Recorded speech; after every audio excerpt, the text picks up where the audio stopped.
The wisdom while you peak these grades, giving out the knowledge on the stoop these days. One time for the men doing cane thing, dead fresh to the T, living super clean. 3 times for my foe that it came up, 4 times cause the man can't control up. 1 time for the men doing cane thing, dead fresh to the T, living super clean. 3 times for my foe that it came up, 4 times cause the man can't control up.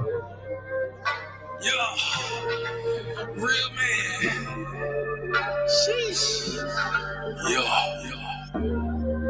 Doing gang things, living super clean, that it came up. One time for my king doing king things. Mom these hoes cause you know he got a good thing. I submit and I cook and I clean and I never hold back on that pop, I'ma let it rain. Made me honest, I got a ring. All praises to the most high, let it sing. A real man able, sister never came. And I ain't going nowhere, this is not a game. Look at you, girl, you're lonely right now. Settling for bums instead of men the most high. He provide and protect so he get our respect. And he leading us aboard when them chariots fly. I don't really think you hear me though. You can't cross this bridge on some billy goats. Let them save you in the end like a Seminole. Be his help me, shout it, let the silly go. 1 time for the men doing cane thing, dead fresh to the T, living super clean. 3 times for my foe that it came up, 4 times cause the man can't control up. 1 time for the men doing cane thing, dead fresh to the T, living super clean. 3 times for my foe that it came up, 4 times cause the man can't control up.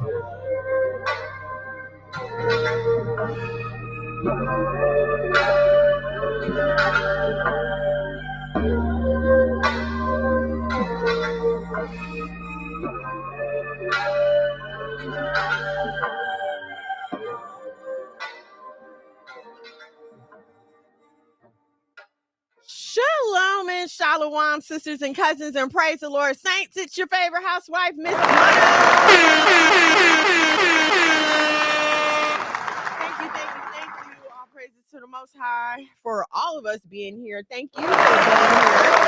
You for being here on this worldwide internet that you are here with me. I appreciate that. I have to give a shout out to my hubby, as always. This man wears so many hats: husband, producer, best friend, all that good stuff.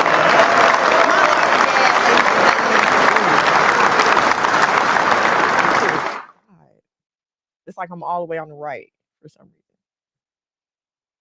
A little bit more. Okay. Yeah, that's better. Okay, great. Okay. I thought I was tripping. I'm not. Okay. All right. Just in case you're new here, this is your first time hanging out with us. I am at Miss Mono's World out here in these content creator streets. Please follow me. Everybody on the IG Live. Listen, if you can, come on over to the YouTube at Monologue Magad, MONOLOG MAGAD. I'm gonna put it up here for you guys that are watching on the big screen.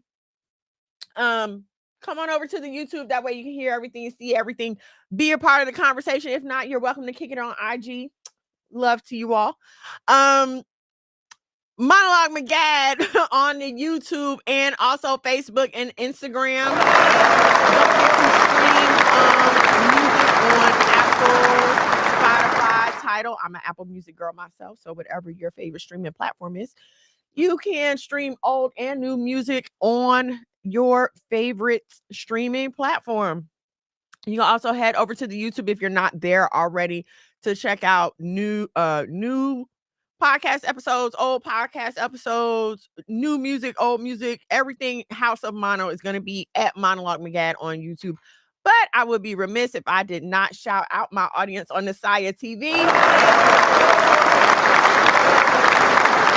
download the Nisaya TV app on your Roku, Fire Stick, Apple TV. I can't keep up with all the smart TV stuff, but you can download the Nisaya TV app on your smart TV, or if you are on the internet, you can just head over to nisaya.tv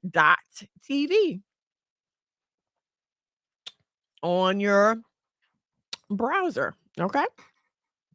All right. The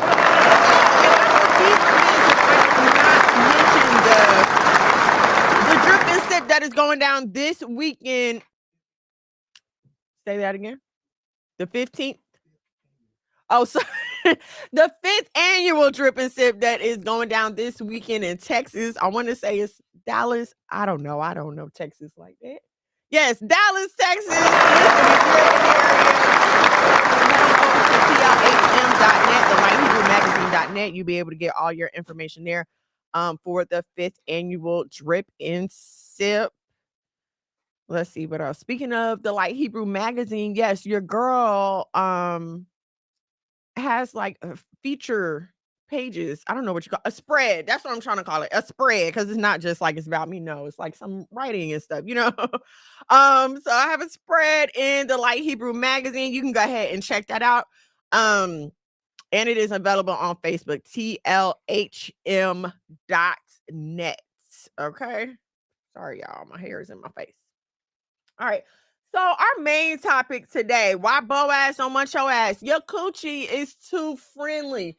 We are going to get into that here shortly. But first, I have a side story, okay? And this might actually be like a long story, all right? Someone sent me a video last week, and I didn't really get to sit down and watch it before the show, so I did not get into it. But I'm going to share that video with you. We're going to look at actually 2 videos. So fair use, all that good stuff. We're going to look at 2 videos, okay? This first video, I'm going to go ahead and play the video, and then we're going to talk about it. Yeah, we're going to talk about it. All right. Leah. Okay. So let's go ahead and watch this video, and then we'll talk, and then another video I want you guys to check out too. Virginity. What is it? And what's the big deal about losing it? Let me cut to the chase. Virginity is a completely made-up concept. It's a term that was created simply to control and shame people, mainly women. A virgin is someone who's never had sex, but it's not as simple as it seems. For one thing, medically, virginity isn't a real thing. In some cultures, people place a lot of importance on the hymen, a thin, fleshy tissue located at the opening of your vagina, as a marker of virginity. But the status of your hymen doesn't actually mean anything. That's because having penis and vagina sex is not the only way a hymen can stretch open. It can happen by putting something in your vagina like a tampon or a finger, riding a bike, or doing sports. So you can't tell if someone's had sex by the way their hymen looks or feels. Another reason the idea of virginity is complete nonsense is that sex means different things to different people. Generally speaking, society tends to define sex in a very narrow way: penetration, penis into vagina. But where does that definition leave queer people, or folks who can't or don't have penis and vagina sex, and choose to have oral, anal, or another type of sex instead? And not everyone's first sexual experience is consensual, meaning that they were forced or pressured into having sex. There is also a double standard on who carries the burden of virginity. Society puts pressure on men for not having sex at the exact same time they shame women for having it. Make it make sense. Either way, shame has no place in someone's personal decisions about sex. It's time to throw away the notion of losing your virginity. What if instead of losing something, we reframe it as gaining? Because the truth is, when we make our own decision to become sexually active, we aren't setting ourselves up to lose anything at all. We hope we are gaining things like intimacy, self-insight, pleasure, and empowerment. All of these myths around sex and virginity can be so hurtful and overwhelming. But here's the one truth you should remember. Sex is defined by one thing and one thing only: you. Maybe that's being fingered for the first time. Maybe it's having anal sex. Maybe it's having your first orgasm. Maybe it's masturbating for the first time, or when you enthusiastically consent to sex. That's the beauty of your sexual journey. You're in charge, and you can figure it out on your own terms. Choosing to have sex, when, what kind, where, who with, is something that only you get to define.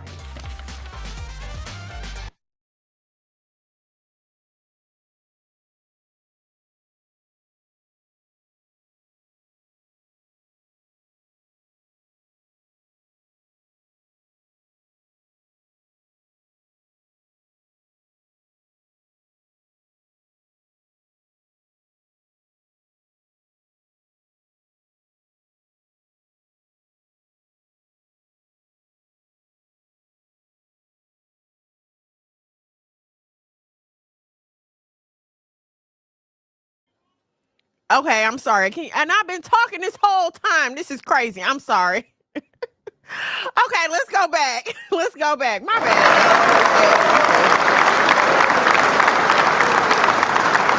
This is what happened when it's a one-woman show. Y'all, please like, share, subscribe so I can get some more viewers and I can get some help over here. I don't have to do everything.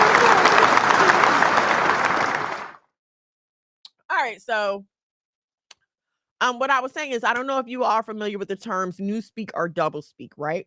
But these terms come from literature by an author named George Orwell.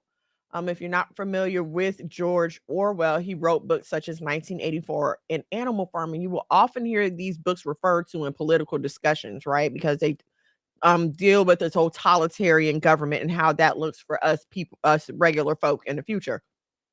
But the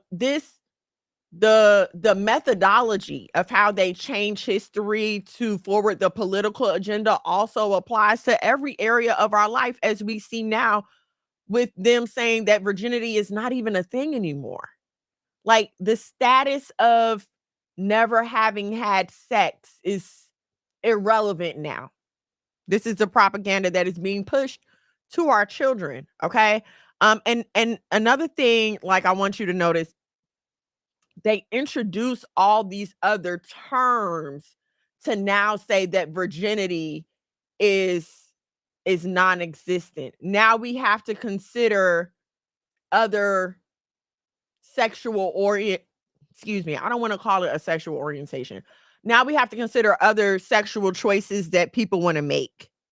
And because now we're trying to push people into abnormal forms of sex, now all of a sudden the purity of a woman is now irrelevant.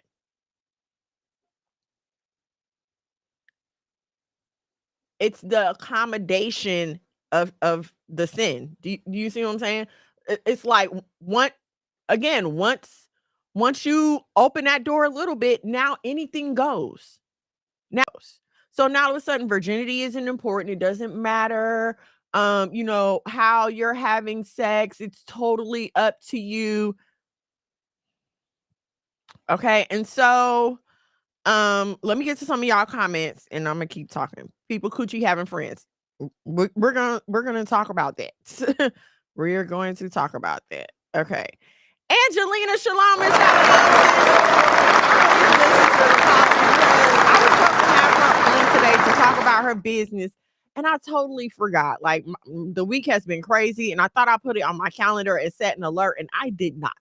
But I'm going to try if she is willing to have her on here next week so she can tell y'all all about her business, the Gel Queen. You can follow her on IG. Go ahead and throw your IG up, Angelina. She's at She Brew Nails on IG. So go ahead. And I will have her on more next week to tell y'all more about her business. Y'all are shalom and shalom.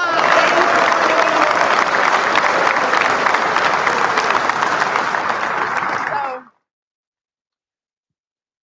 this is what they're pushing to our kids now. Virginity is a social construct. Everything is a social construct. If you noticed that here lately, everything is made up. Everything is a social construct. Nothing matters anymore. And so now they're telling our daughters that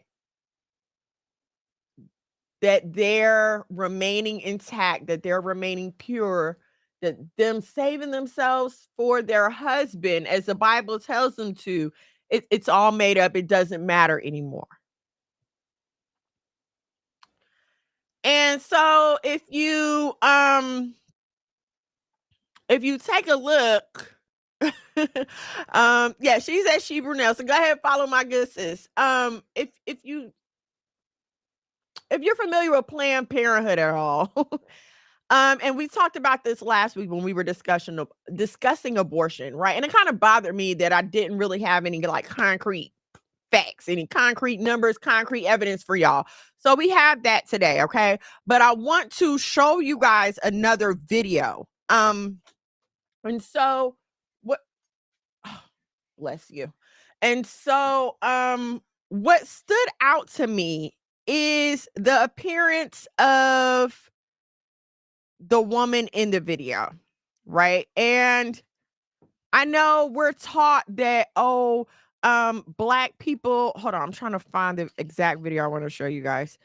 I know we're taught that, black people need more representation, and it's wrong when we're not represented in the media and all this other stuff, right? We complain because, there are no black people in the commercials. And I'm the first one to tell you that, like, if a commercial doesn't have a black woman on it, I'm less likely to watch it. I'm less likely to buy the product. I'm especially less likely to buy the product, because I need to see how it works for black women. That's why when we go to Google and we be looking for stuff, what do we Google? For black women, this hairstyle for black women, curly hair for black women. Like, we have to be very specific, okay? So with that being said, though, if you look at this Planned Parenthood video, there is a larger black woman hosting this video, telling everyone that what God told them to do with their life doesn't matter anymore, right? That's what she's saying. The Bible is hogwash. Virginity doesn't matter. You don't need to stay pure, blah, blah, blah, blah, blah. The status of never having been touched by a man is what they're trying to make irrelevant, okay? Right, Leah. And then during Black History Month, okay? Then during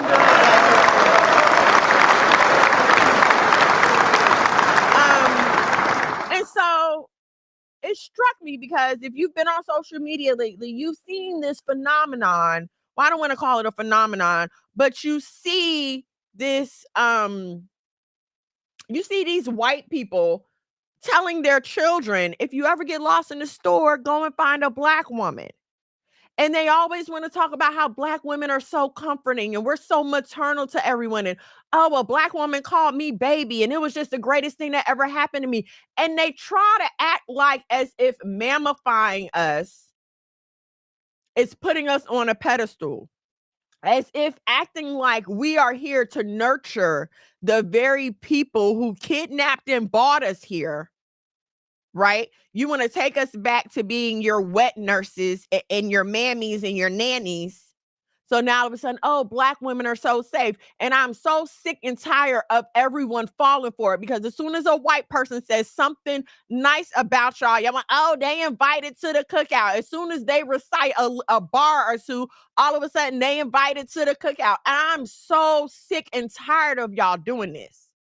You literally, it's like you open the door and let the rats into your own house. And I'm tired. I'm tired of it. Like, y'all have got to stop being so freaking thirsty for these people approval. Okay, hold on. I can't find the particular story I wanted y'all to see. Hold on. No. Okay, I think this is going to make my point, but I want y'all to pay attention to, does she say it in this video? We'll watch this video. She doesn't say it. I'll translate it for y'all, but let's watch this video. Hold on. Let me share my screen with you guys. Share screen. Okay.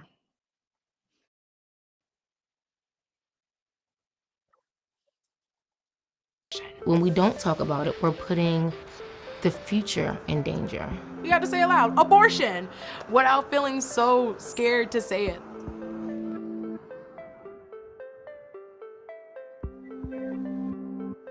I had an abortion When I had my And I would like y'all just notice, okay? Just think about when you go on your Instagram feed, right? And you see all the ads, the makeup ads, the clothing ads, the beauty ads. These are majority featuring white women, okay? Let's not act like we're in such a post-racial society where white women are still not the standard of beauty, and or their features are not held up as the standard of beauty. I mean, I'm not, y'all act like Beyonce ain't out here looking like a whole white woman now. their standards of beauty are still upheld. They're still upheld as the model. If you search through our media and our advertising, they are still going to be the majority present. Okay. So I find it very strange again that Planned Parenthood has employed mostly Black and brown women. There's one so-so looking white girl, and the other white girl is a queer white girl. So where are the normal average looking white girls that we usually see on advertisements? Just a question. Let's go My first on. abortion. It was kind of like any other healthcare decision. And I didn't know that I was going to be pro-abortion until I needed an abortion. We see abortion as this very, very uncommon, isolated thing, and it's not. It needs to be shared. After opening up to my dad, I was standing in the kitchen with my grandma. My friend Marion. I talked to my aunt. She's the one who actually referred me to Planned Parenthood. And even if you don't have someone, you have the people that you're experiencing this with. The care I received at Planned Parenthood was incredible. the second I got there, I felt so much support. They respected the decision. They were kind. They were compassionate. I remember the nurse. She held my hand the whole time. And after my abortion, I just started living my life. Getting an abortion made me stronger. It took me a really long time to say I had an abortion, even as a doctor. I was told this was gonna be something horrible, but it felt like I saved my life. All I could feel was relief. And I don't regret that. It was an easy decision for me because the alternative wasn't an option. I will tell any and everybody about my abortion. I tell my abortion story. Because I want to normalize abortion. Somebody out there can't tell theirs. my story is just one story in the tapestry of abortion stories. And I think that if a lot more people would be open and listen. It's how we can break down those walls and have these conversations. And I can stand up straight because who's gonna tell me that my personal experience is wrong or invalid? Even though it scared, can I say crap? Even though it scared the crap out of me, saying the word abortion. It heals me a little bit too. The scary part is just the stigma. That's it, that's a tweet. I'm proud to share my abortion story. I'm proud to share my abortion story. I'm proud to share my abortion story. Okay. So I couldn't find the exact video of but it's featuring this last young lady here that had on the white sweater. Okay. And she talks about how her abortion made her stronger, but in her individual video, she says something. She describes going into the Planned Parenthood clinic as going into her grandma's house with all her cousins there. This is how she described going into the Planned Parenthood clinic to get her abortion. It's like walking into your grandma's house and all your cousins are there. It is the explicit and blatant targeting of Black people that can no longer be ignored. Okay. I wanted to take a deep dive into this because, you know, we talked about it last week and I was just kind of speaking in general. And also I said I was going to stop coming at you guys from a place of assumption, meaning assuming that what I know, everyone knows, or what I think I know is common knowledge. I said I was going to stop doing that. So in saying that, I went looking for some documentation on the relationship between Planned Parenthood and Black women. Are they really targeting Black people, or am I tripping? Because I could be tripping. You know, I've been called a conspiracy theorist before the conspiracy theories became facts. So I might be tripping, right? Got on a Googler schmoogler a little bit, and was able to find a few things, namely a report from the Center for Urban Renewal and Education. And now this report was actually given to the United States Congress. Okay, and it's just a few things I want to point out. And these are all quotes from this document. You can look it up yourself. It's urbancure.org is where you will find it. It's for the Center for Urban Renewal and Education. Since the 1973 Roe versus Wade Supreme Court decision, over 54 million babies have been aborted in centers around the nation. That's 54 million babies gone. Okay. And that's just in general. Every town, city, ethnicity, and age group have suffered from the tragic effects of this mostly surgical and sometimes medical procedure. The so-called right to privacy that allowed abortion on demand was created for women, but for 40 years, the right has been extended to abortionists as well. The shroud of privacy enables abortionists to literally get away with murder and mayhem as thousands of women are injured each year. Okay. Disproportionately, the leading consumer of abortionist services is the African American female. No surprise there, unfortunately.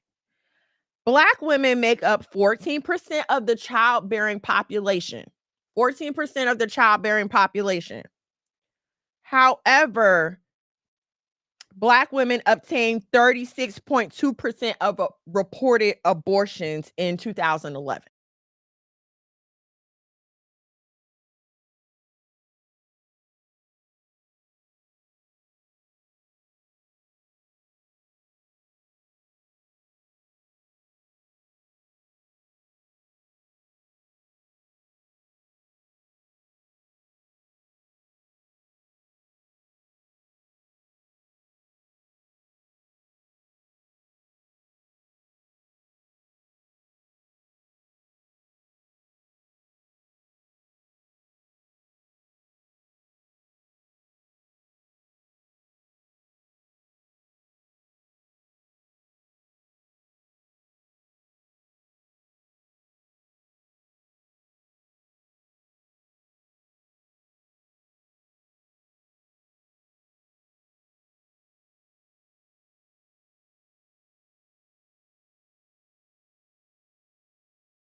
Oh, I think it's back.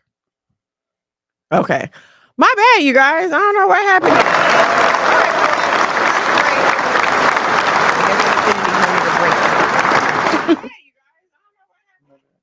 Okay. All right. We're back, y'all. Monologue McGad, ladies and gentlemen. All right. What did he hit, man? Sorry for the technical difficulties. I don't know what's going on. Thank you, honey. Okay. And so look, I don't want y'all to think I'm ignoring y'all comments. It's just that y'all jumping into my information in the comments. So as soon as I read the information, then I'm gonna get to y'all comments. Okay. All right. So, okay. I don't know what the last thing is you guys heard, but let me just go over the fact that Black women have the highest abortion ratio in the country with 474 abortions per 1,000 live births. That's almost half. That's 50%. Okay. Percentages at these levels illustrate that more than 19 million Black babies have been aborted since 1973. 19 million. According to the Department of Public Health of every state that reports abortion by ethnicity, Black women disproportionately lead in the numbers. For example, in Mississippi, 79% of abortions are obtained by Black women. In Washington, D.C., more than 60%. In Georgia, 59.4%. And in Alabama, 58.4%. In state after state, similar numbers are found with Black women aborting at 2, 3, or more times their presence in the population.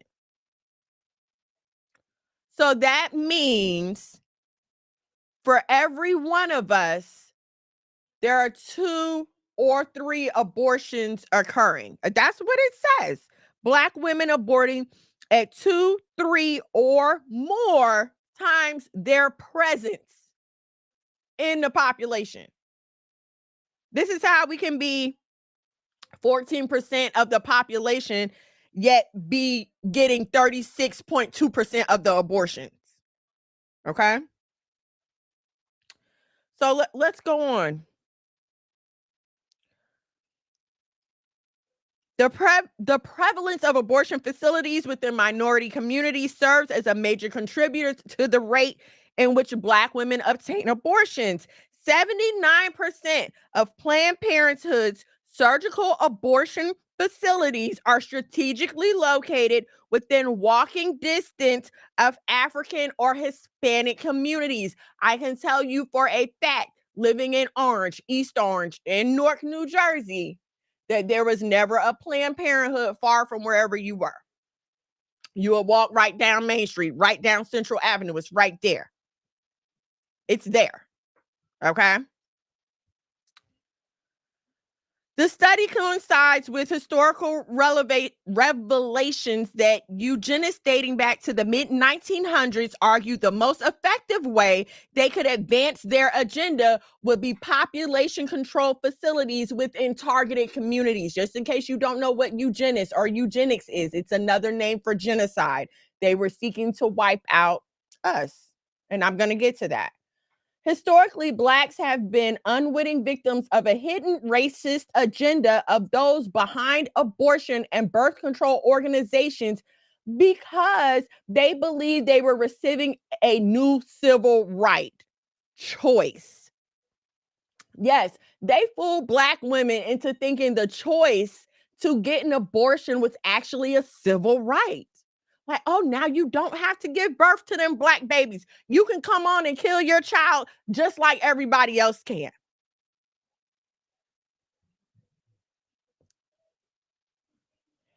The advocacy for continued funding of organizations like Planned Parenthood demeans and eradicates the concept of natural rights and then denies the right to life to the most vulnerable of all, the unborn child. Establishing such a cultural norm erodes the natural right of the elderly and the infirmed. For if the powerful can determine that the unborn child does not have a natural, self-evident right to live, then it's very possible that they can and will determine that certain other humans no longer possess those rights as well. And so when you study the eugenists, I believe that they kind of try to sanitize the story by also letting you know that they were seeking to exterminate disabled or poor or feeble-minded white people. But the fact of the matter is, they were just seeking to get rid of all Black people. It didn't matter your mental capacity, your intellect, or whatever, okay? They just wanted to get rid of all of us. And so let's keep going. There's widespread perception that women, particularly African-American women, are freely exercising their choice when they enter the door of the nearest abortion center. Nothing can be further from the truth. The reality is that Black women are being pushed, led from behind, into abortion centers by a cadre of elitists who agree with Frederick Osborne, the leading eugenicist of the 20th century, that birth control and abortion are turning out to be great eugenic advances of our time. If they had been advanced for eugenics reasons, it would have retarded or stopped their acceptance. And so here I noticed that they included birth control and abortion in this. And he said that they presented it to be, hold on. Okay, he was saying that if they had told the truth about it, if they had said, listen, if we want to push this birth control and these abortions to stop black women from reproducing and to stop black women from being able to have children, of course, people would have been in an uproar, even if just for the veneer of decency. The Christian veneer that they were trying to preserve in this country. Like, no, you can't just outwardly say you want to kill all the black people, but what you can do is present birth control and abortion as answers to unwanted children. And then now it's a choice that they're making, right? In fact, abortion is steeped in the population control agenda. Supreme Court Justice Ruth Bader Ginsburg. And now let me tell y'all something. Current modern feminists love Ruth Bader Ginsburg, especially some of your very favorite Black feminists. They love RBG. She's just all for the cause of women. Let me tell you what your beloved RBG said. Supreme Court Justice Ruth Bader Ginsburg reminded the nation of this in her 2009. This was just 15 years ago, okay? 2009 New York Times Magazine interview, so it's not hidden. It's not like nobody could find it. This was just in 2009. Her New York Times Magazine interview, when she said, frankly, I had thought that at the time Roe was decided, there was concern about population growth, and particularly growth in populations that we don't want too many of. See, and it's what the feminists are still racist. I don't know why we don't understand this. When they're talking about feminism, they're not talking about you, Black girl. They don't mean you. The foremother of feminism, if you go back to Susan B. Anthony, when Ida B. Wells was it Ida B. Wells? I don't remember if it was Ida B. Wells or if it was another Black woman trying to also work with the suffragettes, but she said, no, do not come with us before Congress, because we do not want the issue of sex and race being mixed up. In other words, let us white women get our white woman stuff together, and you Black women, you're just going to have to wait. It's never been for us to. They just use us to push the agenda, because if you can get Black people to go along with it, then the world goes along with it. We already know this, and they know this as well. All right, let's keep going. All right.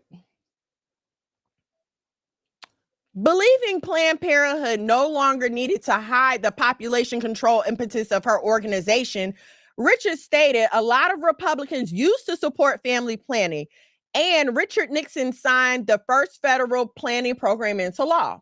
There's a clear pathway to win Black women's support, and it's to listen to the middle of their party instead of the extreme fringe.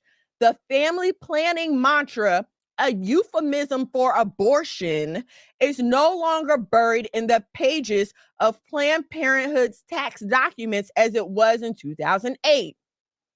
Planned Parenthood, believing abortion is so entrenched in the culture that it cannot be removed, now openly exposes what had been hidden: the work of controlling the birth rates of those they consider dysgenic. And by dysgenic, that means they don't want your genes reproducing, okay? So they're not even hiding it anymore. And I don't know if you guys remember in the 90s, I remember the whole family planning agenda being used in political discussions in the 90s, and they made it seem like they were trying to look out for the middle class, but in actuality, they were trying to push abortion on Black women.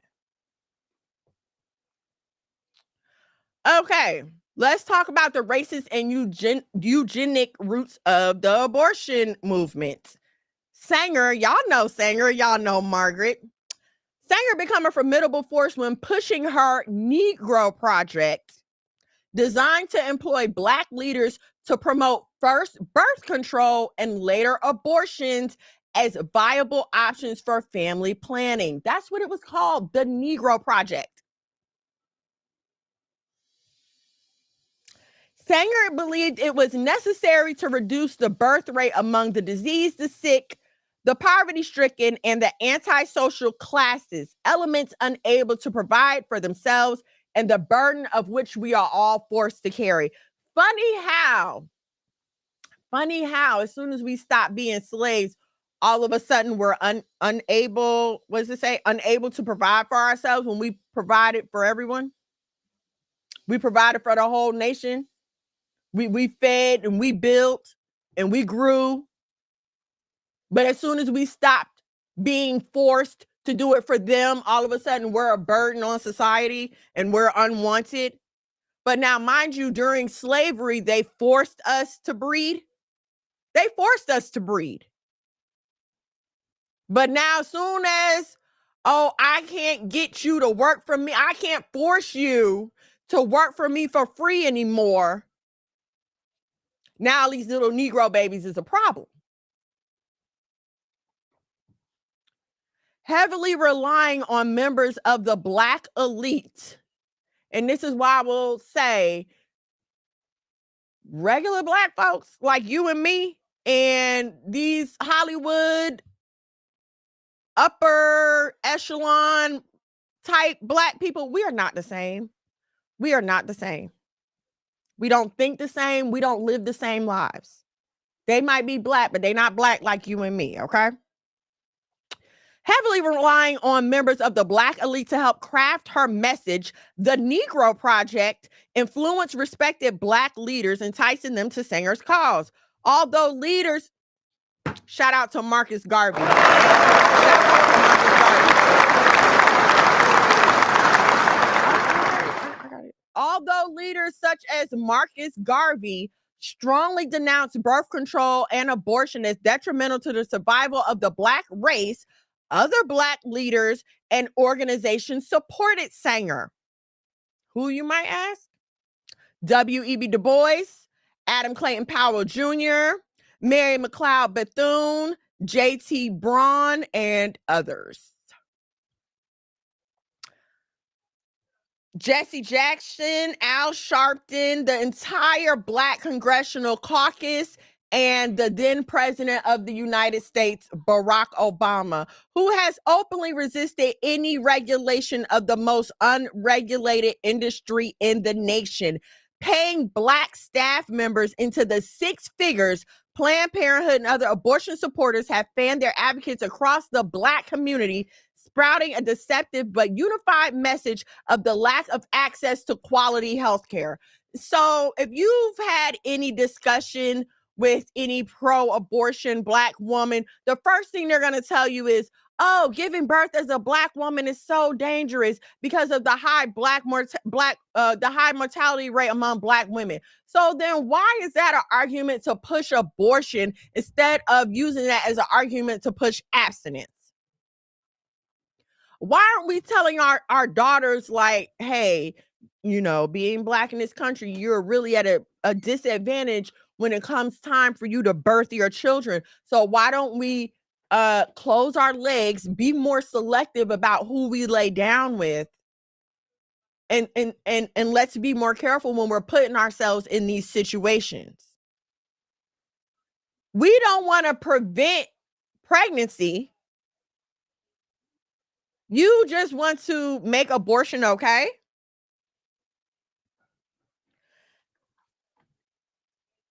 So it goes on to name your usual cast of characters for supporting this push of propaganda in the Black community: the Fords, the Rockefellers, the Carnegies, the Gates, the Soroses, and others.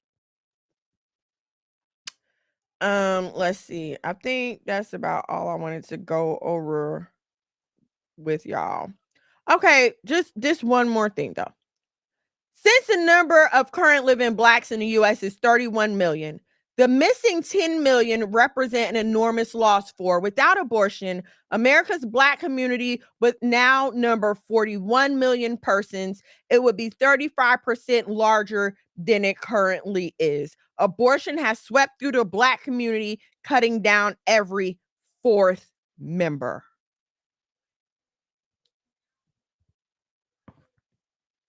And nobody cares because these are unborn babies.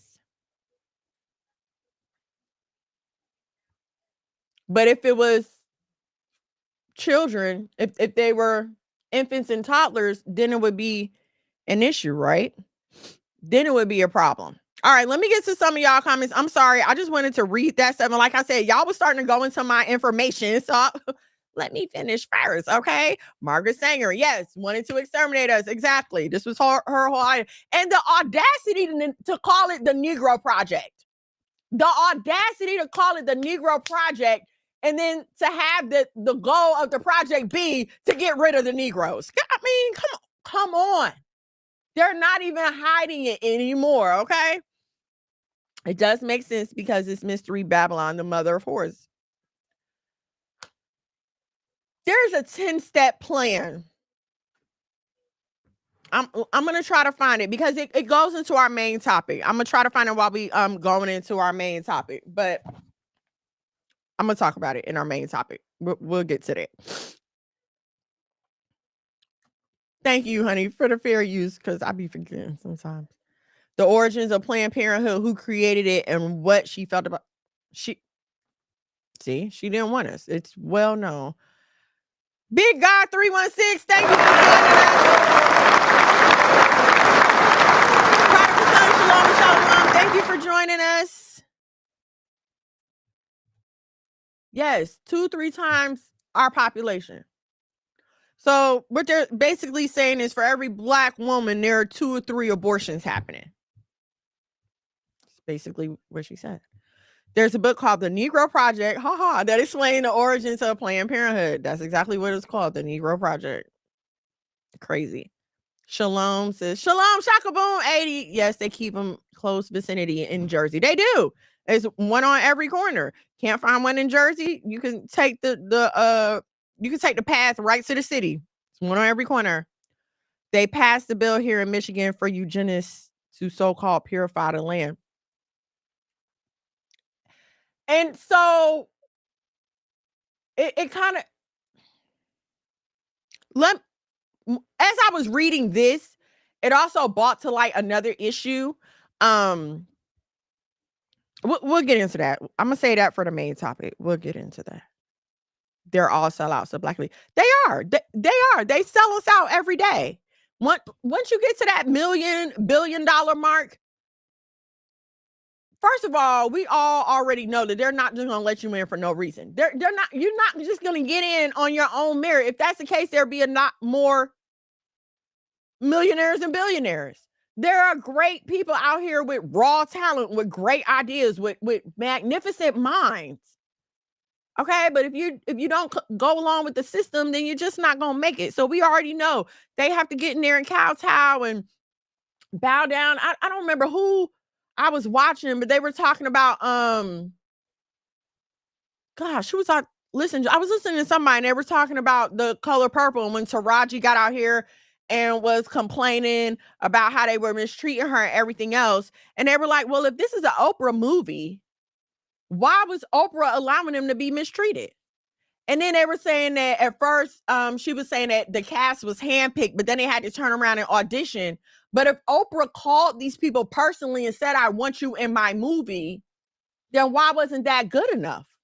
Why did they still have to audition? And that goes to show you that, yeah, Oprah might be a Black billionaire, but she's still Black and she still has to answer to someone.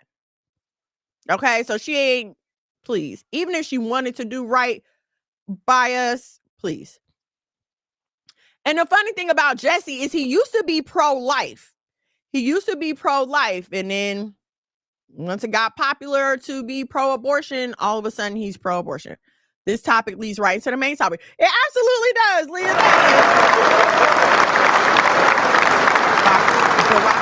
Barack signed into the law the partial abortion where a woman can birth the head only. They perform an internal decapitation and then she births the rest of the baby. So we're going to talk about that too. Charleston White said the magic number is 10 million. He said you got to stay less than 10 million to keep your soul here. Hey, listen, I'm cool with 9,999,999.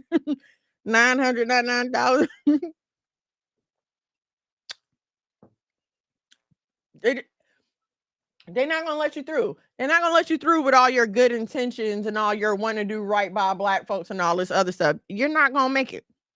Okay, let's get into our main topic real quick. But before we do, like, share, subscribe, turn on your notifications so you know when we go live here at the House of Mono.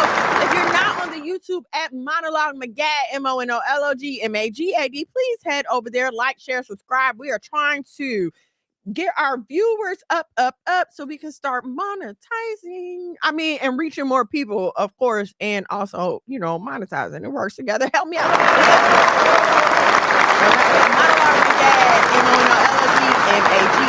Also, if you like anything I'm saying or you like what we got going on here at the House of Mono, please feel free to head over to the Cash App, $ the House of Mono. We thank you.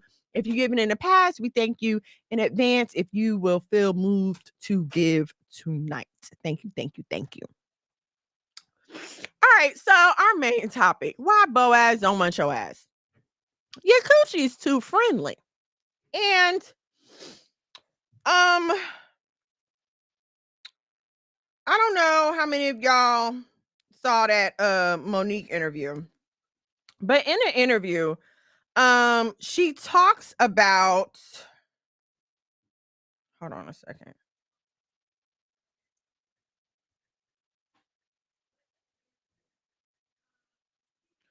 I'm trying to, okay, here we go. All right. This is the 10-point plan I wanted to talk to y'all about.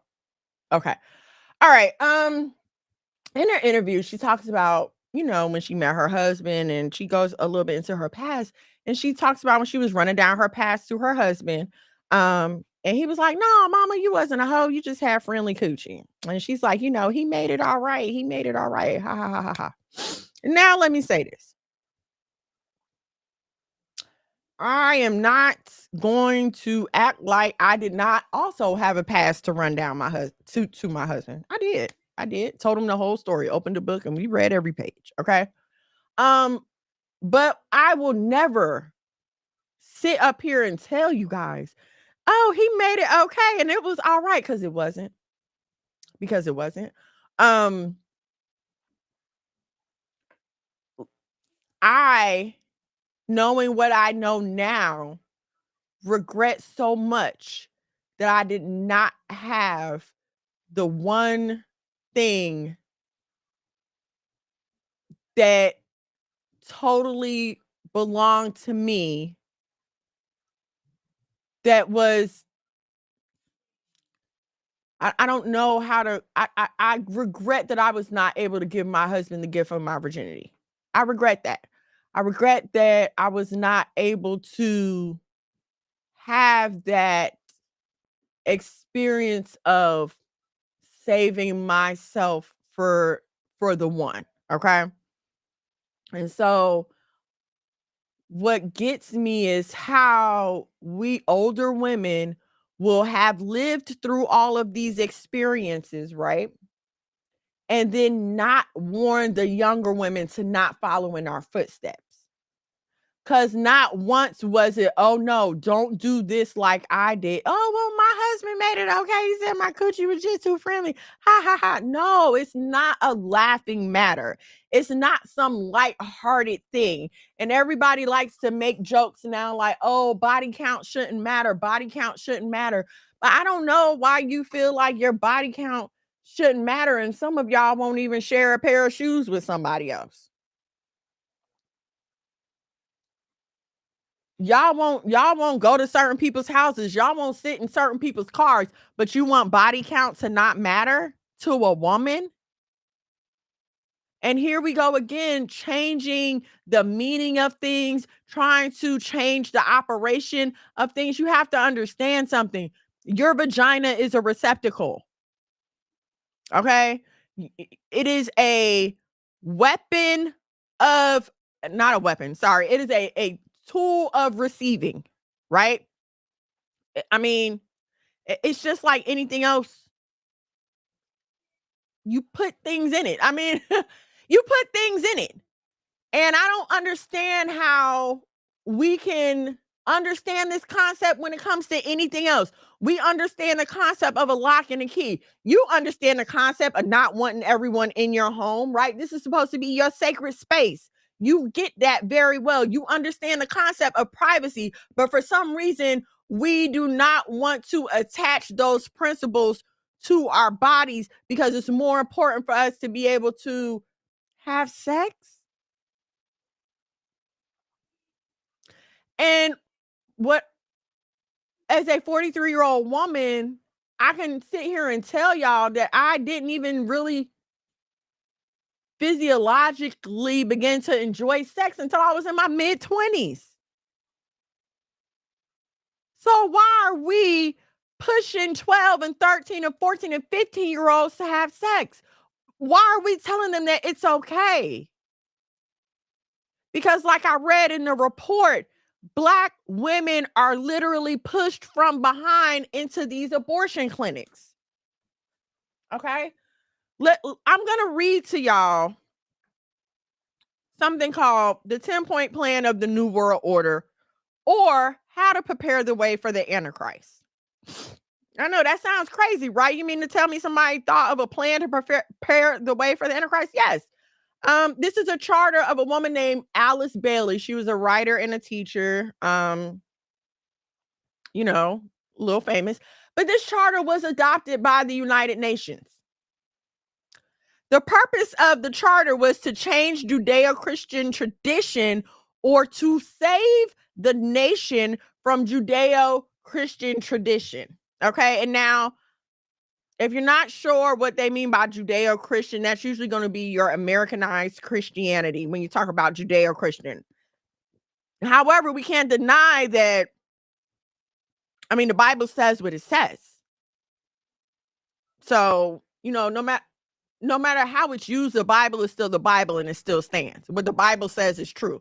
So this 10-point plan that they came up with was a way to save the nation from biblical standards, right? So the first step was to take God and prayer out of the education system. Change the curriculum to ensure that children are free from the bondage of Christian culture. Why? Because children go to school to be equipped to face life. They are willing to trust and they are willing to value what is given to them. If you take God out of education, they will unconsciously form a resolve that God is not necessary to face life. They will focus on those things the school counts them worthy to be passed on, and they will look at God as additional if one can afford the additional. So now we're just taking God out the picture altogether. And I remember when we used to pray in school. For like a year or two in elementary, went to a private Christian school. Okay, and we prayed every day. But I remember distinctly, and this was when we were in Jersey for a time, but I remember distinctly when we went to Germany, and I was in military school, there was never any prayer in school or anything like that. Step 2, reduce parental authority over the children. Break the communication between parent and child so the parents do not pass on their Christian tradition to their children, liberating children from the bondage of their parents' traditions. What's one of the main things you learn? What are we teaching our daughters? Save yourself. Save yourself. Keep yourself pure, separated, set apart. Don't do what everyone else is doing. But now if they're separating the parent's voice from the child, who's leading the kids? Okay. Part of that, reducing parental authority, promote excessive child rights. You know how a kid will look you in your face these days and tell you, I'll call defects on you? And they know they will, and they know that they can. Abolish corporal punishment. This has been made law. If your child calls and says, oh, my parents over here trying to whip me, trying to beat me, trying to punish me, they're coming to your house. Teachers are agents of implementation. Teachers, tell children your parent has no right to force you to pray or read the Bible. You are yourself, have a right of your own. You need to discover yourself. Self-expression, self-realization, self-fulfillment are all buzzwords. Your parent has no right to force you to pray or read the Bible. Excuse me? This is the teachers saying this. This is what the teachers are teaching the kids now.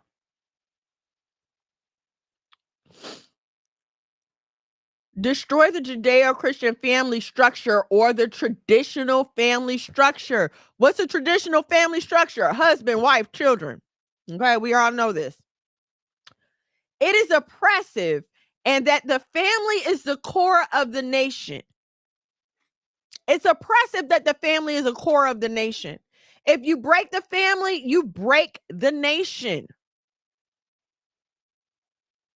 How is it that everyone knows this and everyone can recognize this except for Black people? And I know what you're saying. Well, white people do it too, but who suffers the most? I just read you a bunch of statistics that are showing that Black women are killing our babies at a higher rate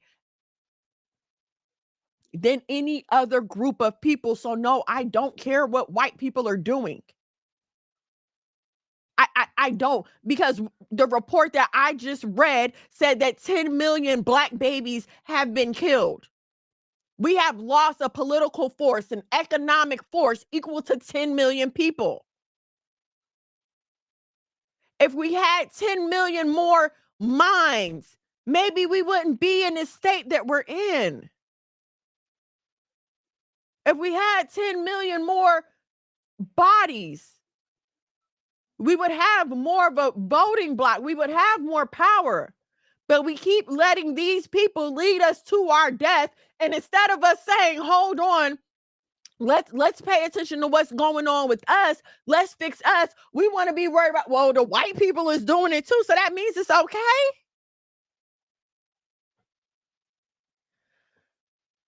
All right.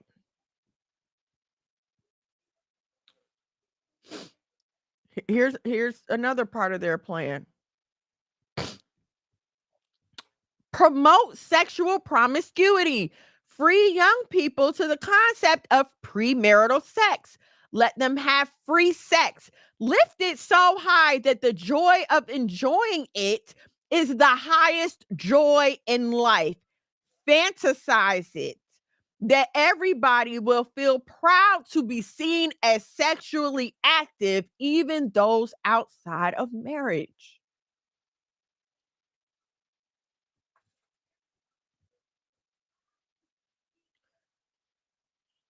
When I hear feel proud to be seen as sexually active, I visualize how our women walk around dressed like horse. How else are you seen to be sexually active? I mean, well, the twerking that occurs. Okay, and see, everybody wants to try to act like, oh, I'm just being body positive. You're sexualizing everything.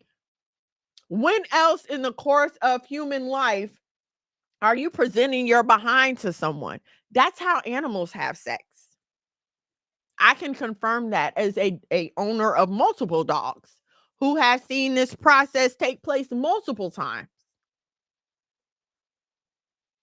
They don't kiss each other's faces. They don't care who it is. We've had a dog that was the son of the dog and he tried to hump its own mother. It's a dog.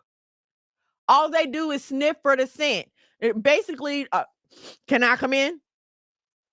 Can I pull up? You know how these dudes like to call you on the phone? I got a bottle. Can I pull up? That's all the dog do too. Can I come in? You good?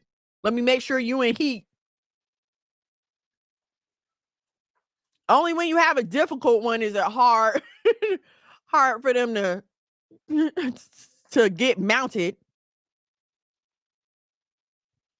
Promote sexual promiscuity. Lift it so high that the joy of enjoying it is the highest joy in life. Do you know how much of our time and our energy and our resources is wasted behind sexual promiscuity and premarital sex?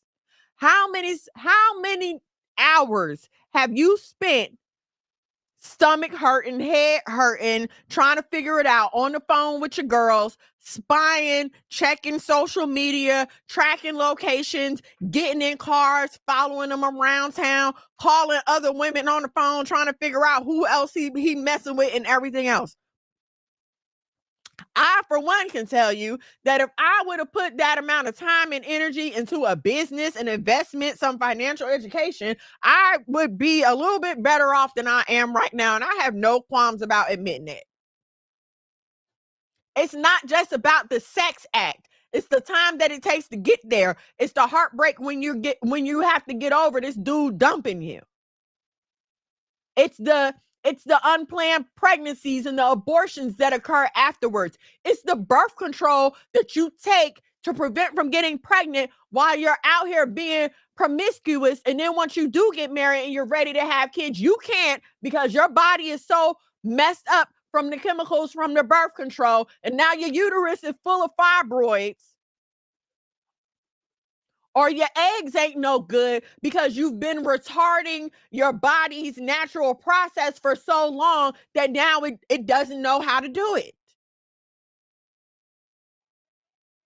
They've told us that one of the reasons why American women have such a hard time conceiving and delivering normal, healthy babies is because when you wait for so long, your body can't figure out what's going on. You're not supposed to be waiting until you're 30 and 40 to have babies. I know that might seem crazy, but what y'all need to understand is this whole time period of adolescence and being a teenager, that is a social construct. That is something that was made up. And we want to demonize other cultures who don't buy into that concept. We want to demonize other cultures because, 13 and 14 is too young to be having a family. But because we said so, thousands and thousands of generations before us have been doing the same thing, rich or poor. Whether you were the child of the king or the child of a pauper, if you were a female, once you started having a period, okay, now it's time for you to have babies. Only in this modern, postmodern thinking era did 13 and 14 all of a sudden become too young to get married and start a family.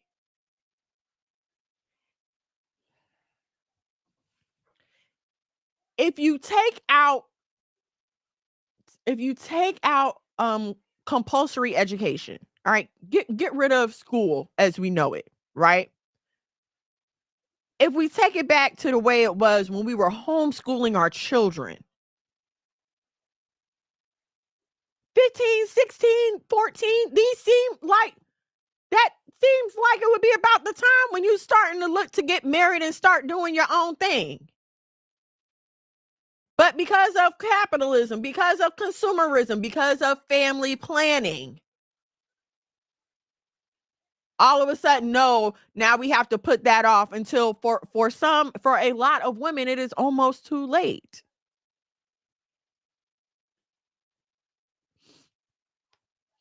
Right, Leah.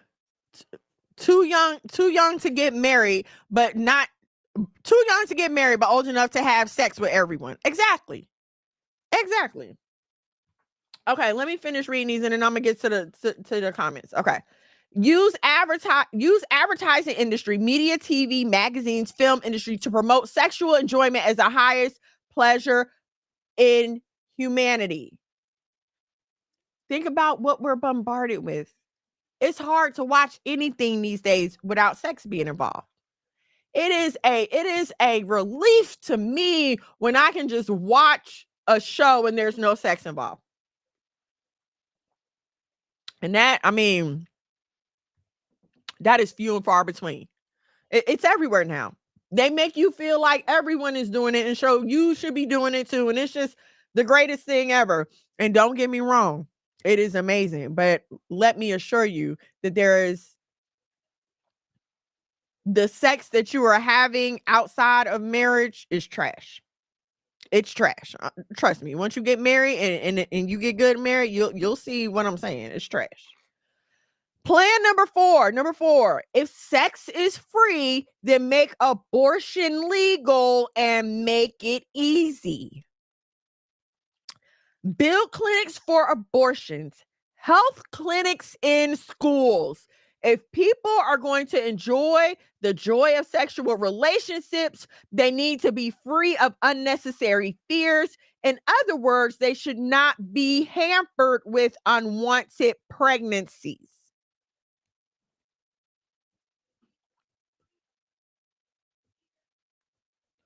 And so it's like, okay, yeah, let's push them to sex. And then, well, sex is going to create babies. And, well, we don't want them to be strapped down with babies. So now we have to make abortion free and legal. And see, but whenever I say to someone, well, if we know that sex causes babies, then maybe we should be telling our children not to have sex. That's crazy. Why would you tell kids not to have sex? Why would you tell people, not even just kids, okay? Why would you tell people not to have sex just because sex causes unwanted pregnancies? The same reason you tell people not to play with guns. It's the same reason you tell people not to play with guns, because something dangerous could happen. Don't use this unless you're ready to deal with the consequences. You know how they don't pull it unless you're going to use it? Don't have sex if you're not ready to deal with the consequences, period. And yes, we're just talking about babies right here, but we're going to get into the spiritual consequences in a minute, okay? Number 5, make divorce easy and legal. Free people from the concept of marriage for life. Oh my goodness. This is crazy. So according to them, you can have different soulmates at different times in your life. So you should be free, and it should be easy for you to just up and leave one marriage and go to the other one. Okay? I'm going to go through these. Number 6, make homosexuality an alternative lifestyle. Alice Bailey preached that sexual enjoyment is the highest pleasure of humanity. No one must be denied and no one must be restricted on how to enjoy themselves. People should be allowed in whichever way they choose they want, whether it is homosexuality or an incest or in bestiality, as long as the two agree.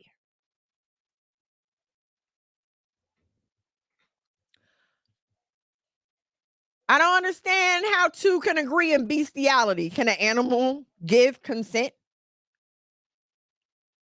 Can an animal give consent? I mean, come on. Incest, forbidden in the Bible. Bestiality, forbidden in the Bible. Homosexuality, forbidden in the Bible. But now they want these to be alternative and acceptable lifestyles.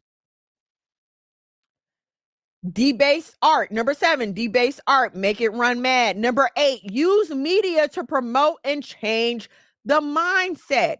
The greatest channel you need to use to change the human attitude is media. Use the press, radio, TV, cinema. You can tell today how successful they have been in implementing the plan over the last 50 years via media, as well as advertising, billboards, and magazines. If you ever look at the history of television or the history of advertising and media, they will tell you how they went to from very prude, very covered images of women into the more liberal. Like first they started, showing a little skin, then they started showing belly buttons, then the skirts got shorter, and now you can basically be naked on television. And now everything is acceptable except the nipple. Like you can show the entire breast, just not the nipple. I mean, it makes no sense. 9, create an interfaith movement. Promote other faiths to be at par with Christianity and break this thing about Christianity as being the only way to heaven. By that, Christianity will be pulled down and other faiths promoted. It's never about unity. It's never about equality. And I don't understand why we can't get that through our thick skulls. Nobody wants to be equal with everybody. Everybody wants their turn to be better than everyone else. Okay, I mean, look around. Look at the feminist movement. If you look just in the programming that they've put out in the last, I say, go back to 2023, maybe 2022, but from 2022 to now, a lot of our programming has just been overdosed with feminist propaganda, feminist messaging, feminist ideologies. But you notice always in these shows, it's the white male that is now the victim. He's now being bullied by the headstrong feminist oppressor. And when it comes to this programming, they include, Black women here and there. And I'm not surprised that now they want to include Black women because, of course, it has to look like a unified front, because I'm just going to come out and say it. At this point, you're just bullying men. At this point, you're just bullying men. It's so bad. And Black women, let me talk to y'all, okay? Because listen, the white girls are still getting married. Okay, the white girlies is graduating college with the engagement ring. The white girlies is graduating, working for a few years, getting married, having some babies, and now they're at Target at noon looking at me with my Starbucks. Okay, so let me talk to you Black women, because our men are the ones that are saying they don't want to put up with us anymore. Have you been listening? Have you been listening to them running away from marriage and family and saying they just rather live alone? They just rather thug it out by themselves. They don't want to be bothered with a woman and with all the games that we play. Have we become that bad to our men? Because you see what Gloria Steinem and them did, and Gloria Steinem is the face of like second wave feminism from like the 70s. What Gloria Steinem and them did was took you, Black woman, and made you feel like your Black man was just as bad to you as the white man was to everyone else. But the Black man never got a chance to be bad to anyone. And please don't come at me with these stories about when my auntie was getting beat by her husband. I'm not talking about that. Every race has bad individuals. But as a whole, a Black man never denied me anything. A Black man never sat in the seat of government and told me that I was less than just because of the color of my skin. So when did Black men become the enemy? I was listening to a report about sex in the Black community. They were talking about from Reconstruction up until the Civil Rights era, 1960 to 1965, Black people led in marriages and whole families. We were the most in marriages and the least in divorce. And so looking back, they want to say, oh, it was a matter of survival. That's why Black women stayed in their marriages, because they had to survive. So now that we feel like we don't need Black men to financially survive, we just say, forget all the other aspects that they added to our lives. Forget all the other joy that Black men bring to our lives. Forget all the love that we get from our Black men and our Black children, who we are killing at rates more than our presence in a population. We always want to point the finger at Black men saying they're the leader. But if we're turning our backs and rebelling against them, can we really blame them? Can you really blame him if you won't listen? If you push a little button across the street and then the little white man say you can cross the street and you don't, is that the thing fault? No, the light said come on, but you didn't want to. That Black man saying to you, listen, boo, look, I know we got to struggle for a few years, but after we get this, then boom, we gonna be all right. And you don't want to go along with it. Whose fault is that? How is he a bad man? And it's like y'all expect perfection when you don't have perfection to offer.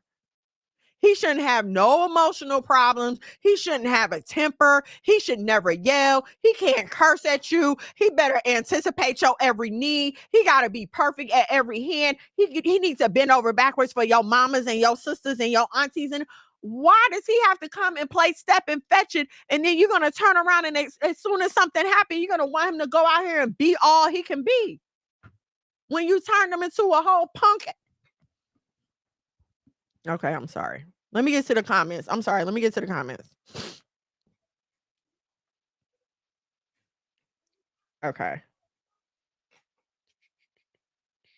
Here we go. It's even sad for us that Black women are also leading the divorce rate too.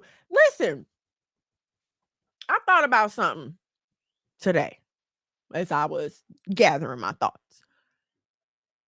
Any other adventure that you take on in life, people are always going to encourage you to keep going, right? And little girl grows up and says she wants to be a doctor, and then she gets to school and it's a little hard, like she might fail the first couple of tests or whatever. When I was on my nursing path, I never forget, I got a D in one of my anatomy tests. And in order to get accepted into nursing school, you have to have like a B average. Okay. So a D on a test is like detrimental. Like I literally needed to pass all my classes with nothing less than a B. I cried and cried and cried. I called my mama and everything. And she's like, it's okay. Just, ask your teacher if you could retake the test. Just study and get back at it. Just stay on top of your work. Now, you just need to work harder for the rest of the semester, right? Okay, cool. Boom. Went in there, finished the class with an A, right? Keep on going, baby. Keep on going. So how come when we have problems with our marriage and our family, the first answer is, girl, you better leave that man. You better pack your stuff and leave. You ain't got to take that from him. You better leave. How come it is when the most beautifulest, specialist thing we will do in our life gets hard, our first response is to walk away from it? But that's never the case when it comes to a career, when it comes to education, when it comes to trying to buy a house, when it comes to trying to buy a car. Anything else a woman wants to do, go for it. You can do it, girl. But when it comes down to finding a man, getting married, or keeping a family together, oh, just forget about it. You don't need that. You can do all bad by yourself. You don't need no man. It don't make any sense. Y'all not making sense. And it's playing right. That's why I watch game shows. No, literally, like a palate cleanser. I watch cartoons because I just can't. It's too much all the time. Shucks. Is this supposedly in chronological order? Yes, we're at the end of it. That was 50 years ago. I think they said, yeah, those 10 steps, that was released like 50 years ago. So yeah, we are at the end of it.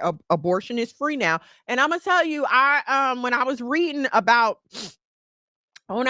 the Center for Urban Renewal report, they talked about an abortionist named Kurt Gosnell. If you get a chance to go to the Googler Schmoogler and Google this man, his name is Gosnell. He was an abortionist in a small town in Pennsylvania. What ended up happening, him and his staff were charged with like murders.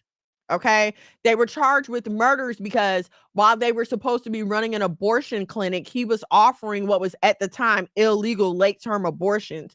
So these women would go in, they would medicate them to make them go into labor, and they would have them stand over a toilet, and whatever dropped in the toilet, they would pick it up so it didn't block the plumbing. And sometimes it was a live baby.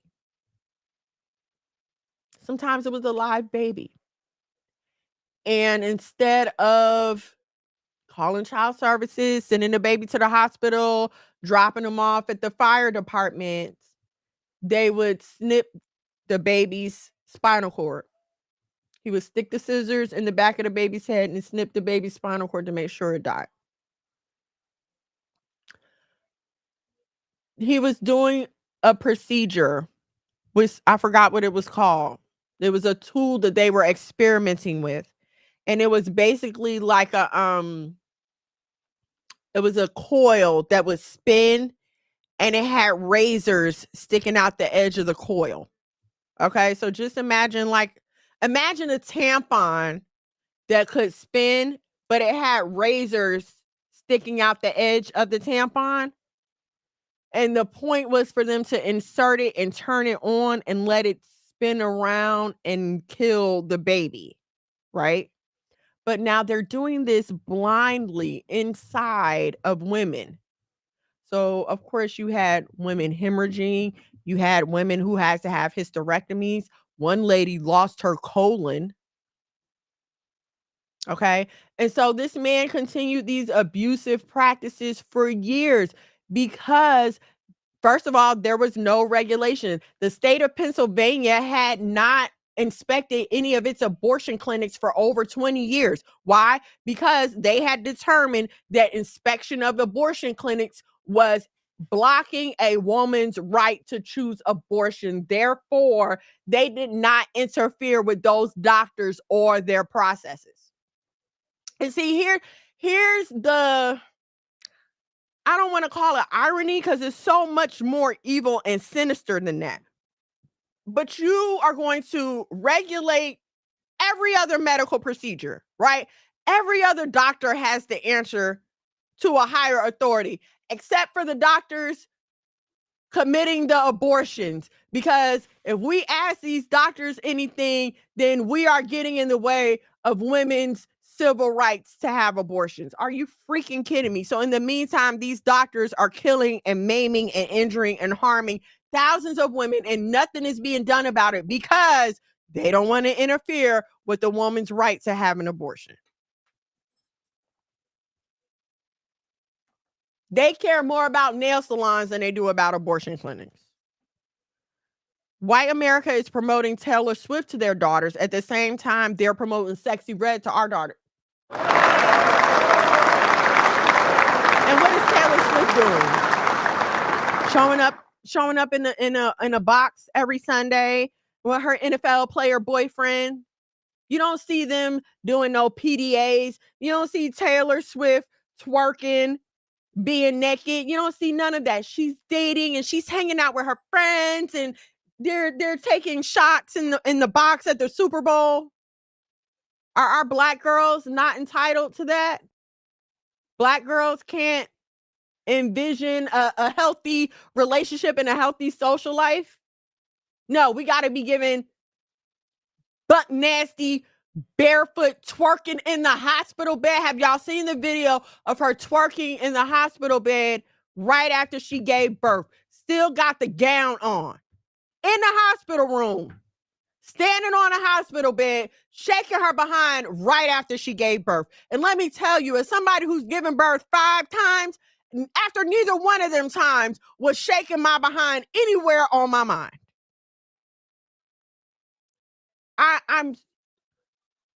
And for those of y'all who want to say, well, this is her personality, this is her if she wasn't getting paid to do this foolishness, she wouldn't be doing it. Stop acting like, oh, people are just ratchet and they just want to show everybody and they just don't care about the criticism. No, they care more about the money than the criticism. Please. I'm tired of y'all acting like y'all have never done anything that you had to kind of break off your conscience for. Okay, the thing you weren't supposed to be doing, whether it was stripping or selling a little bit here or selling a little bit there or selling drugs or whatever you was doing that you knew you wasn't supposed to be doing, that thing that you had to take a nickname for, that thing that you had to take a stage name for, that thing that you couldn't do under your normal name, that thing. Stop acting like you don't understand that money was the impetus and that's why I'm out here doing this. And listen, some of us ain't never got presented a check with all them O's, and I don't know how many O's in her checks, but I would imagine it's more O's than I've seen at one time. Well, no, I can't say that because I don't know what her money look like, and I've seen a couple of O's at one time. And as rich as you think these people are, they not. They not that rich. So let's not act like the love of money is not the root of all evil, okay? Let me say that. Let's not act like the love of money is not the root of all evil. So you telling me the horse said, yeah, apparently horses can consent. I don't even understand how you can consider bestiality an alternate lifestyle and then put as long as the two consent in the same thought pattern? Like, but these are the same people who think they only have to shower once a month. And when they shower, by shower, they mean shampoo their hair and let the shampoo run down their body and the rest of their body is clean. So are we surprised? These are the same people that used to have their livestock living in the home with them. And it wasn't until our forefathers came along and said, hey, y'all know they can live outside, right? And you can build a little fence and they supposed to be outside. Okay, these are the same people. So are we surprised? No, they was probably hunching the animals back then. Because the nipple upsets them because it forces them to remember what it's for in the first place. That's why they have a problem with women breastfeeding in public. Now, I'm going to say this. I was a breastfeeder and I breastfed in public. Okay, wherever my babies was and they was hungry, they was going to eat. I ain't care what nobody had to say. But let me say, I never had a problem. Nobody was ever disturbed. But also I was always covered up. Okay? Yes, I put a blanket over my baby's head. Yes, I did. Okay, my child did not have a problem with it. Y'all need to stop acting like these blankets is suffocating these babies and they can't breathe and be covered in a blanket at the same time. There has to be some kind of modesty involved. I don't know why we as women feel like that we should be able to do whatever we want to do, however we want to do it, and everyone just has to sit around and take it. It's the same reason y'all go to the gym and want to talk about everybody's being a creep. Well, if you're dressing like a stripper at the gym, stop acting like these tight clothes were not made to attract the male gaze and then get mad when males are gazing at you. Why else are you dressing like that? Someone please explain it to me. The female body was made for male enjoyment. Why else are you showcasing your female body if you are not trying to entice males to enjoy it? Don't worry, I'll wait. And here comes somebody going to talk about, well, that's not all my body is made for. And now you wonder why the men don't want to be bothered with you anymore. And now you keep telling them, don't look at me, don't look. Okay, and now they don't stop looking at you. And now you want to complain. Come on, make up your mind. But what did we have to survive in the 60s and 70s? The white men? Yes, the white men. And so maybe this was a time when Black women couldn't get jobs except for like domestic labor or whatever. But someone made a post, and it really like kind of did something to my brain in the way I was thinking about stuff. But they were like, shout out to Jackie Robinson for destroying the Negro Leagues. And of course, Jackie Robinson's story is never told like that, right? It's always told like, oh, he was the first black man to integrate Major League Baseball, and he was the first Negro to play Major League Baseball. But what they fail to tell you is him integrating Major League Baseball caused the fall of the Negro Leagues. Okay, and it just goes to show that hold on. Going after the ways of our oppressor has always led to our destruction. Okay, because even if the Black woman was domestic help and the Black man was going out here working every day, as long as we were coming home and putting something on the table for our family, what is the problem? The problem begins when we start looking outside of what everybody else has and feeling like we have to have that too. That's the problem. What is the problem with a Black only school? And oh, we don't have the same books as everybody else, and we don't have this. What is the problem with that? It only becomes a problem when you are convinced that what you have is not good enough compared to what someone else has. But the fact of the matter is, if we would have stuck to ourselves and followed the ways of the Most High and did what we know how, we could have a stronger presence in this country, politically, financially, socially, and everything else. But we're so busy wanting what they want, and they can't do anything without us trying to be included in their thing. And now look at us. We're destroyed. We're so destroyed to the point that there are people actually teaming with the oppressor. We're destroying ourselves from within, because instead of us putting our blinders on and saying, all right, Negroes, this is what we're going to do. This is our plan of action. Let's focus and work on this.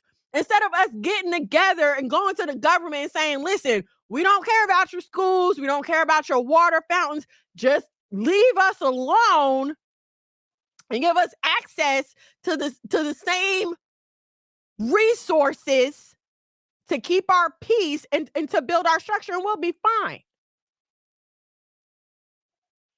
Okay, because we had buildings and we did have schools. So we had things, okay? Let's not, we didn't have anything. We were poor and desert. No, we had communities. We had doctors. We had merchants. We had business owners. We had thriving Black communities. Okay, but again, what you got at home ain't good enough. I think it was, I don't remember his first name. I think it was Kurt, Kurt. Look it up. It's a hard story to read, and they have pictures of the babies. There's 3 babies that they were able to find. They couldn't charge him with more murders because they didn't have physical proof of the murders. But they found babies in freezers. I mean, we're talking about like 30 weeks and up. So these are viable pregnancies. Like if the baby would have been born in a hospital, might have had to stay in a NICU for a few weeks, and then it's a viable baby. It's a live baby, and they killed these babies in the clinic. And his wife was in on it. The staff was in on it. They were talking about how it was a regular occurrence. They had a name for it. They were talking about snipping. That's what they call it, snipping the babies. This is a whole mess. A whole mess. Where Barack got it from, I forgot what I was talking about. Let's be clear, Taylor Swift is a witch. I'm not saying she's not. I'm not saying she's not. But the fact of the matter is, she's the it girl right now. So she's the one that's being, put up on the pedestal. She need to get that baby up for adoption. I mean, someone said that Taylor Swift, they were going to be using Taylor Swift in the next election to like drive votes for Joe Biden and stuff. And that's why she's like, all over the place right now, not just because she's dating Travis. But they're probably going to, use them like Barack used Jay-Z and Beyonce to, promote whatever. And so I know you're probably like, what does my coochie being too friendly have to do with all this? But the fact of the matter is, as I read in the 10-point plan, you're falling right into the plan to basically destroy the world as we know it. The plan is called the 10-step plan to bring in the New World Order, or the 10-step plan to bring in the Antichrist. It's called the plan to bring in the Antichrist. It lists sexual promiscuity and abortion as two of those steps. They want to separate you from your children, which is why I don't understand why we're not pushing more homeschool in the Black community. It's very clear they're doing it to us right now. Excessive child rights. You do something to upset your child and have your child call CPS or DIFUS and watch what happens. All of a sudden, you under investigation and you a bad mother. And all you were trying to do is get the little boy to do his homework.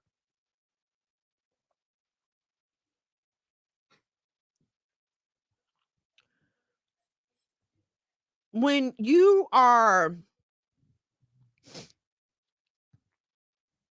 openly engaging in promiscuity, you are not just exposing yourself to physical danger, the dangers of STDs, the dangers of unwanted pregnancies. You're also exposing yourself to mental, emotional, and spiritual damage. Okay. And here's why I said what I said last time. Because at least with a whore, everything is understood up front. There's no question about what's gonna happen after this. There's no question about will he call me? Do he love me? Um, ain't no question. A whore is a professional. She came to do her job. She's gonna protect herself. She's gonna get her money, and that's gonna be it. No expectations, no broken hearts. But you lay whores, like lay person, you lay whores are just out here giving it out for free. The man is telling you, listen, I don't want to be in a relationship right now, but you feel like, oh, if we do it more than one time, we go together.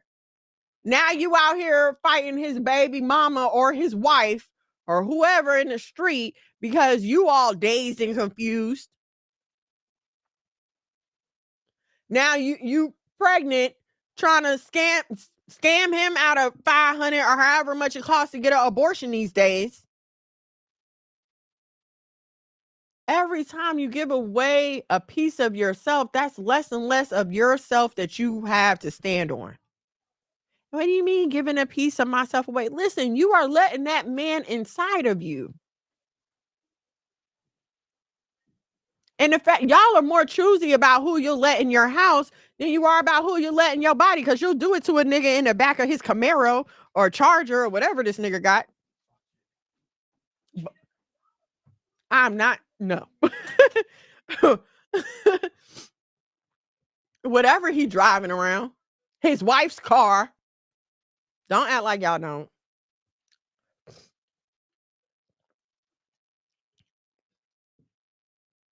Okay? But think about, for those of y'all who go through this, and every time you go back to repent, every time you like, I'm sorry, I'm sorry, I'm sorry. Every time you come to lay that burden down, there's more of a burden. Because now you've added another disappointment. Now you've added another heartache. This one was supposed to be the one to love you and he didn't. This one told you he was different and he wasn't. This one still ain't called. This one won't do right. And you can't figure out why I can't get nobody to love me. Because you don't love you, boo-boo. Nobody values anything that they get for free. Nobody cares about the samples at Sam's. You just walk around the store and pick which sample you like. And as many times as you can walk around and as many times you can walk around and get a free sample, you walk around and you get a free sample. And you don't think about them free samples once you walk past that booth. In fact, the first time they tell you no, okay, bye, I'm off to the next free sample. And the problem is y'all won't turn down the sample shoppers. The sample shoppers. Y'all won't tell a man no enough times to figure out if he's here for the sample or is he trying to stay for dinner. Are you here for the sample or you trying to buy something? You test driving or you buying? What is you doing? You won't give a man enough time to figure out if he like you. Because you feel like, oh, well, let me give him some. And if I give him some, he gonna stay. No, that's actually not how it works. Okay, think about when you used to go to I know when I used to go to the mall as a teenager, like at Cumberland, they would have samples of the Chinese food. Tokyo Express. I used to love Tokyo Express. Boy, that food is so good. But they always have the samples, the meat on a toothpick, and they would be handing it out, trying to get you to come and buy a plate. Right? You took that free sample whether you bought it or not. Okay, same thing. You standing outside offering pieces of your meat to see if somebody gonna buy a plate. No, that's not how it's supposed to work. Yes, almost. Atticus, everybody.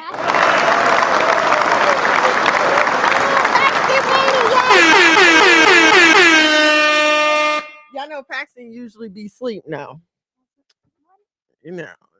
Yeah, no, Paxton usually be asleep during this time. Thanks, Paxton. You want to get on camera? Come on. So the folks can see you. So you can say hi to the people. Oh. Where you at? Come on. You, say shalom, y'all. Stop. Oh, Atticus over here pushing buttons. So okay, I didn't wrap up before they came in, but listen, I want to encourage y'all. Please, please, please follow the Most High's plan. Okay, he didn't come up with these things for no reason. Like, I think I was talking to Paxton earlier, and I was explaining to him that all the food that we're forbidden to eat, we're forbidden to eat this food for a reason. It serves a wider purpose, and for some reason we can see every other reason for every other law, but we struggle to see a reason to keep ourselves pure.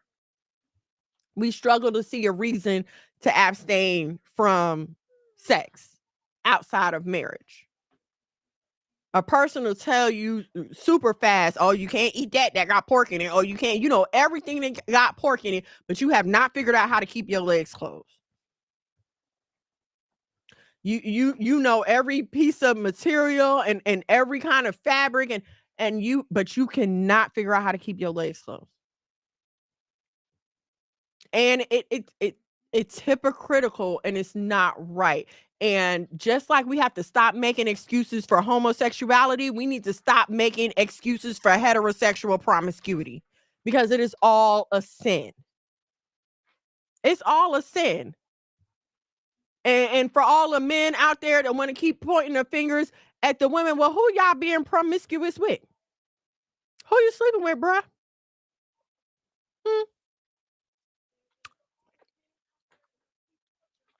If all the women is hoes, then who you laying up with?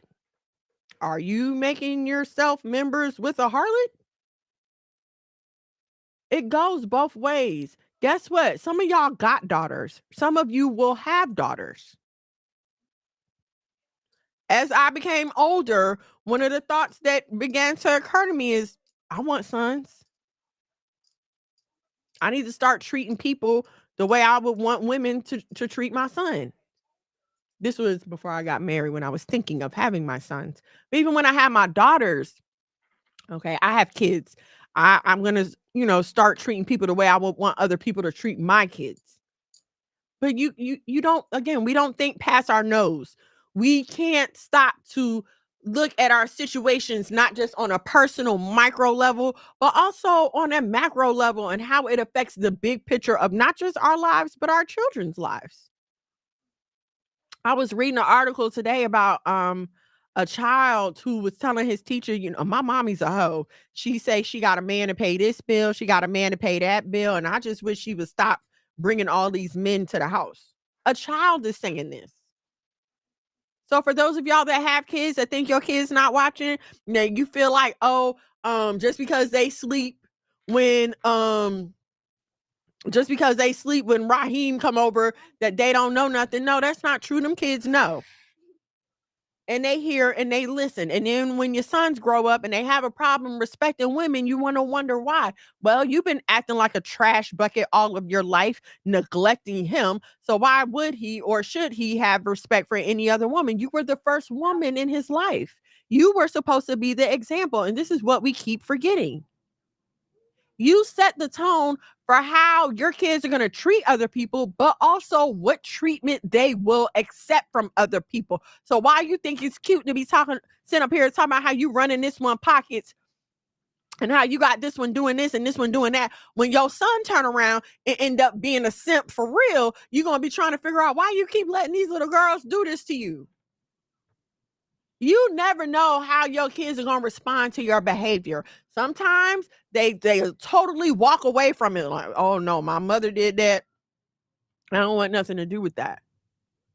Or sometimes they walk straight into it and take it on 10 times harder than you did.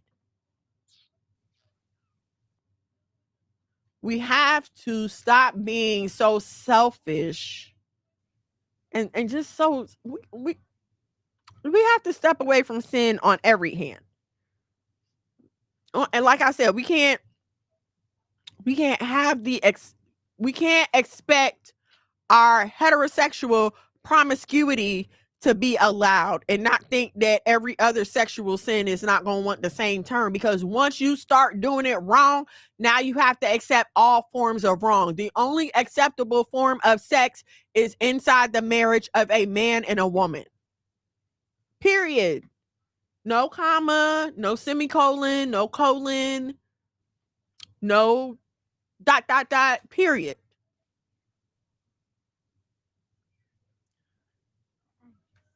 Listen, we're coming at a day and time where your choices and decisions are going to either help you or they are going to be a detriment to you.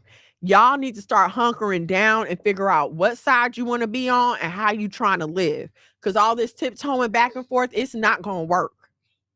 You're not going to be able to make it much longer. There's coming a day, a time when you are going to have to stand for something. And it is going to be so hard to stand for what's right if that's not what you've been doing, because you've gotten used to the comfort of going along with whatever feels good to you. You've heard of people being addicted to sex. Just like drugs. Just like crackheads be out here strung out, done spent all the family money and everything. You think people ain't out here struggling with sex addictions right now? They are.